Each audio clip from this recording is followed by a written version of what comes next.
Can you believe this? Ty Gibbs gets his first Cup win. Finally, after like 130 something starts in his fourth full-time year, wins at Bristol Motor Speedway. I had a feeling his first win would come at Bristol. He's run really good here in the past, and he did it in dramatic fashion as he held off Cup champion Ryan Blaney, who was on nearly 100-lap newer tires and also was the dominant car of the day. Ty Gibbs held strong on that high line, barely beat Ryan Blaney to the line to get his first Cup Series win. Welcome back to Maine Motorsports. I am Jake. Let's get into Bristol. I know a lot of people are not fans of Ty Gibbs, myself kind of included. I understand, it's his grandfather's team. Obviously, he's going to have a ride. His grandfather prioritizes him. We saw it in the O'Reilly Series days. And he has incredible talent, there's no question, but he was a hothead getting into fights, running people over, and his first few years in Cup really weren't all that special. But this season, he's been really turning up the jets. This would be his 6th top 10 in a row, and he finally did it. Had a great race, top 5 all day. Gambled a little bit towards the end. He stayed out one of those late restarts while Blaney and Kyle Larson pitted. Gave him a bit of track position that he needed to stay in front of the 12 just long enough to get that first win. I also feel a little bit of sympathy for Ty Gibbs because when he won the O'Reilly Series championship, what should have been the best day of his life, his father literally died the same night. I forget if he was ill, something happened, but his dad died. So seeing Ty Gibbs win, the whole family celebrate, and also Ty Gibbs hug his mother after the race was really sweet. You got to feel for the guy. That was awesome, whether you like Ty Gibbs or not. Let's get into the rest of the race results and talk about who did good, who did bad today. Or rather, yesterday. It's Monday now, right? Yesterday. Blaney. Fastest lap of the race, fastest car. Again, came up just a little bit short. Kyle Larson was the dominant car for the first half of the race, I would say. Led 284 laps, swept the stages. But during stage 3, Blaney put the bumper to Kyle Larson, a bit of a faster race car, pulled away, led 190 laps until the late race yellow came out. Both Blaney and Larson had very good days, but I thought Blaney was going to win this race with those fresher tires and how good his car was. He was able to make his way up through the field every single time he got set back with pit stops. Okay, we got to address the elephant in the room. Blaney's pit crew. I feel for the guy. I really do, because I'm not a Penske fan, really. I'm going to be honest. And Blaney's not anywhere close to one of my favorite drivers, but I will say, his pit crew is bad. Just take a listen to what the broadcast said about his pit crew. And behind him, Ryan Blaney, who had the worst pit stop of the contenders, Larry. Yeah, Mike, in 8 races, which includes today, Ryan Blaney has lost a combined total of 86 spots on pit road. That's 30 more than anybody else. It took him 54 laps in stage 2 to overcome that issue at the end of stage 1. Every single pit stop, he lost 2 to 4 spots. And this has been a theme. Even in Phoenix, when he won, every single round of pit stops, he lost spots, penalty, lost spots. It's incredible for having such a high-level team, championship-caliber team, having this bad of a pit crew. That needs to be fixed. Whether you like Blaney or not, it's unacceptable. Blaney's cars are so good that he's able to make his way back to where he was running anyway in a relatively short amount of time, but the setup's one thing, the pit stops are another. Kyle Larson, another top 3 finish, up to 6th in the points, 284 laps. He dominated the O'Reilly Series and Cup Series races this weekend. No win. Won all the stages. Not a win. A good day, just didn't quite have the car he needed. He took 2 tires.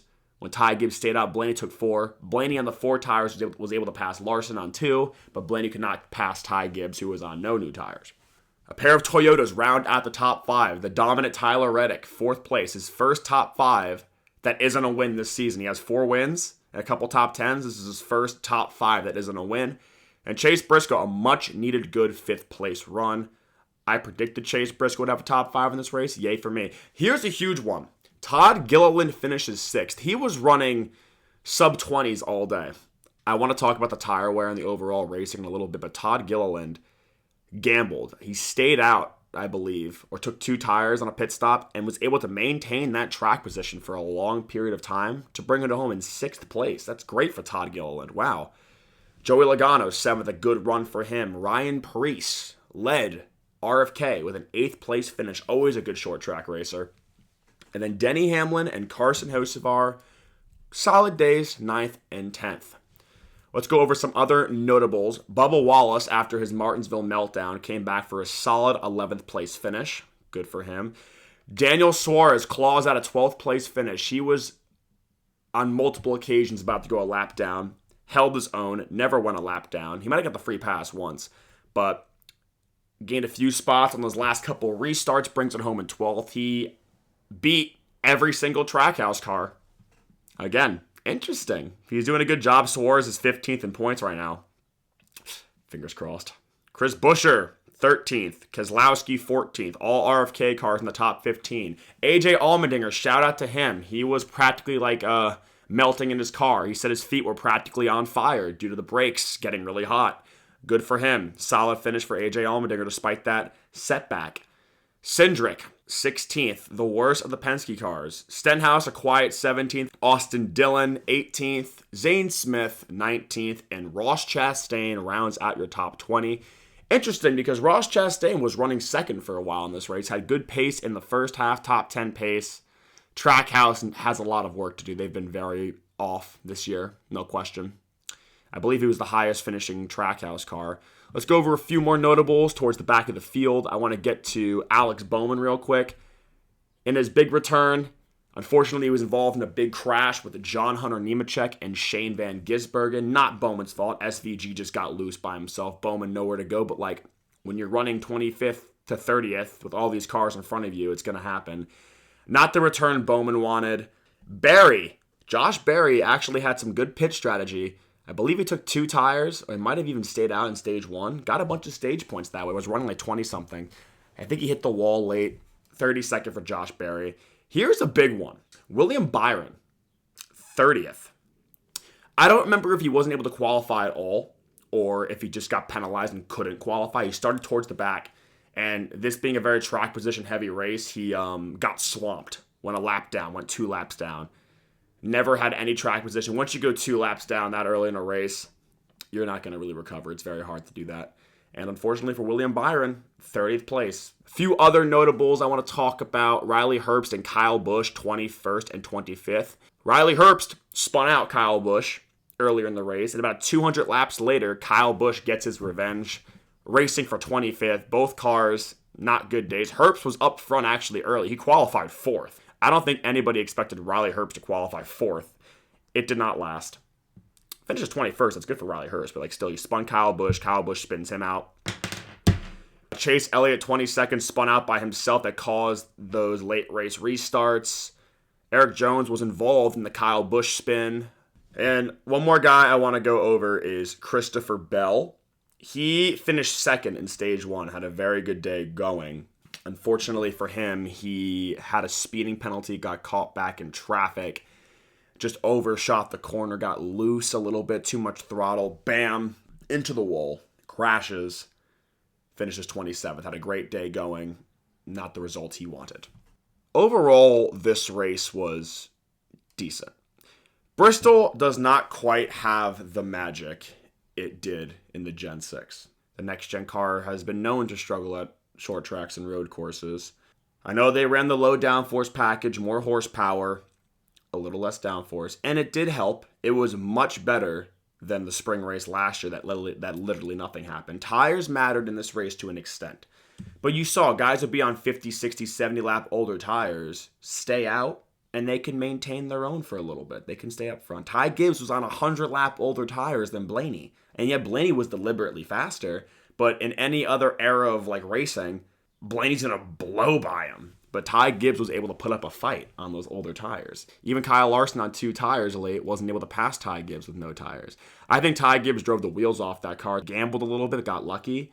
But he did a great job holding off Blaney, who had the best car. Again, Josh Berry was running 25th. He stayed out on a restart on like 60 lap older tires and was able to finish top 5 in that stage with like 60 more laps to go. That's like interesting. The first part of the race, it was bottom heavy with the traction compound. Everyone was just conveyor belting around the bottom of the racetrack, as expected.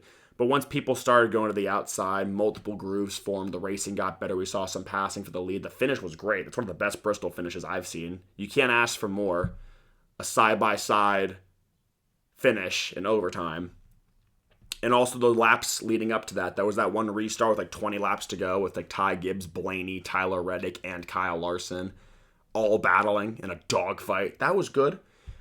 But again, like Larson led 284 laps. Blaney led 190. Ty Gibbs led 25. Those are the big three of leading laps today. Besides those three, nobody else really had their time in the front of the field. I'd give it like a 6.5 out of 10. Wasn't amazing. Wasn't terrible either, though. I think Ty Gibbs, though, he's finally figuring it out. He's finally maturing, though. Despite what all the haters say, you cannot deny his talent. I know it took him longer than expected to finally get his first win, and he arguably wasn't the fastest car even at all. He made it work, though, and on older tires, holding off Blaney the way he did and Kyle Larson, it's a very good drive. I expect Ty Gibbs to win another race or two. Joe Gibbs Racing is like the team to beat right now. Hamlin won. Reddick's not Joe Gibbs, but Toyotas are fast. Bell's been fast. Briscoe's starting to get the hang of it now. He's finishing pretty good now. Bubba's been good. Good rebound race for Bubba. Toyotas have been fast. And I think Joe Gibbs is right now the team to beat, as Chevrolet is still figuring out that nose. Because outside of Kyle Larson, Hendrick Motorsports ran terribly in this race. I want to briefly go over the Trucks and O'Reilly series. Trucks actually was really interesting because this is like the most Cup Series regulars starting in the truck race in like a long time. We had Christopher Bell, who was the winner, Chastain, Kyle Busch, Carson Hocevar, Daniel Suarez, Ricky Stenhouse Jr. I believe Chase Briscoe was in this truck race as well. Yes, Christopher Bell won. There was also this really big incident I want to talk about. On a late race restart, Corey Heim takes the lead from Christian Eckes, and Christian Eckes comes down, hooks the one, bam, collects Lane Riggs, collects Caden Honeycutt, three of the fastest trucks all night, wiped out. I know some people were questioning if it was intentional. I don't think it was. I think the corner before, Corey Heim kind of used the bumper, a little bump and run, which is fine. But I don't think Christian Eckes purposely took him out. It seemed like to me that Christian wanted to tuck in behind the one truck on that bottom lane, maybe return the bump and run favor, but the one entered the corner a little bit higher than he expected him to, and just one came down, one came up. They made contact, resulting in the one getting hooked, backs into the outside wall hard, and again, Lane Riggs and Caden Honeycutt, two of the fastest trucks all night, wiped out. Good win for Christopher Bell. And the O'Reilly Series race, I think still the best series in NASCAR. The racing was phenomenal. All the lanes were working. Just tight racing, bumping each other. A late race pass for the win. Great battle between Connor Zilisch and Kyle Larson and Brent Cruz towards the end of that race. Larson dominated a late race pit stop. He lost some spots. Connor Zilisch wins the race in the O'Reilly Series. It's a shame because Connor Zilisch obviously has so much talent, but Trackhouse has been so off the eight ball. His Cup Series tenure has been a disaster so far. He outdueled Kyle Larson at Bristol in an O'Reilly Series car. Very impressive. So Bristol is in the books. Race 8 of the Cup Series season is down. This coming week, we go to Kansas. I know a lot of us are excited for Kansas because it's overpowered in the next-gen car. One of the best tracks we have. The mile-and-a-half tracks are so good with the next-gen. However, the last year or two, they've been getting a little bit more boring because people are starting to figure out the setups, and the cars are more trimmed out. So a lot of us are obviously like, yeah, Kansas. I'm that way too. I like Kansas, but also I'm a little bit skeptical because last year I thought the two Kansas races, not the second one so much, but the first one was definitely like a downgrade. The second one was only good because of the late race cautions with the Zane Smith flip and the good finish with Chase Elliott and Denny Hamlin. So we'll see. Thank you for tuning in today. I hope you guys enjoyed Bristol, and congratulations, Ty Gibbs. Whether you like him or not, he is going to be legit this year. And I think he's going to win more races. I hope everyone has a splendid day. I'm Jake. Man Motorsports. Peace out.